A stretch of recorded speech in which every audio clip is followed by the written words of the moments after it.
मैं कीर्ति यादव बंडा सेंटर में कार्यरत हमारी सुचेतना सेवा संस्था के अंतर्गत जैविक खेती और बेहतर आजीविका के माध्यम से ग्रामीण किसानों को सशक्त बनाने की परियोजना समृद्धि कार्य चल रहा है।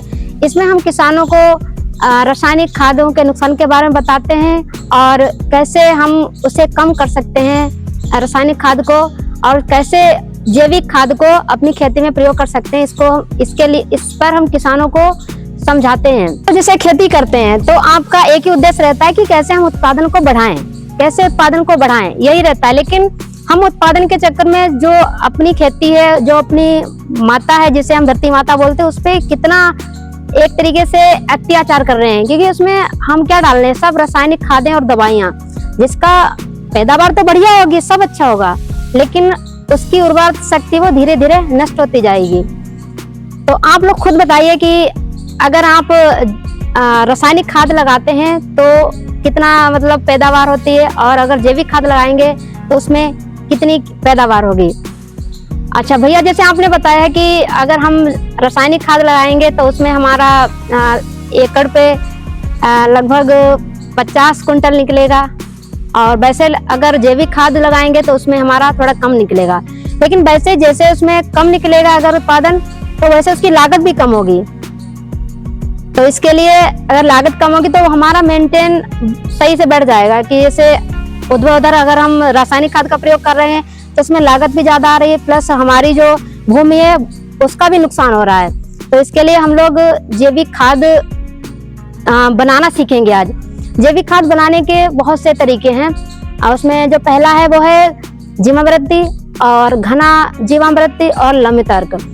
उसकी अलग अलग विधियां हैं कैसे बनाया जाता है, लेकिन आज जो है हम शॉर्ट टर्म, हम कम समय में कैसे अपनी फसल को जैविक खाद दें, तो उसके लिए हम लोग आज घन जीवामृत बनाएंगे।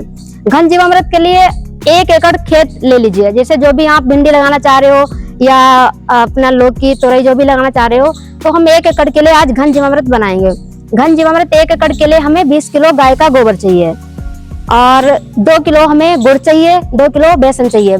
बढ़िया से हमें गुड़ को कूट लेना है अच्छे से, बिल्कुल बारीक तरीके से, उसे हाथ से बिल्कुल उसे बारीक कर लेना है। गोबर को भी अच्छे से हमें जैसा है वैसे को बढ़िया से मिक्स कर देना है।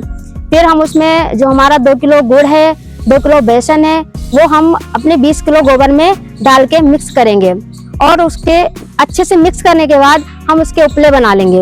उपले बनाने के बाद हम क्या करेंगे, जो हमारा जिसके नीचे से पेड़ है, तो पेड़ के नीचे हम छांव में उसे 1 दिन के लिए रख देंगे, यानी कि 24 घंटे के लिए।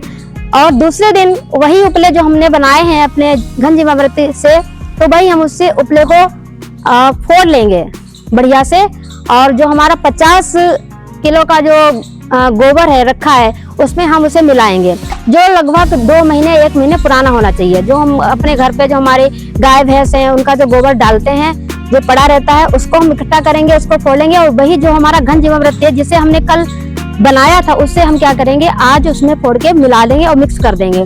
बढ़िया से मिक्स करने के बाद जैसे अब हम भिंडी की फसल की आप बुवाई करोगे, तो क्या करना है आपको, वही जो हमने जो तैयार किया है उसको हम खेत में छिड़काव, जैसे आप खाद डालते हो वैसे उसे हम छिड़काव के माध्यम से घन जीवामृत को डाल सकते हैं। इससे क्या होगा, हमारी जो फसल होगी वो भी अच्छे से उगेगी और उसका उत्पादन भी बढ़िया होगा।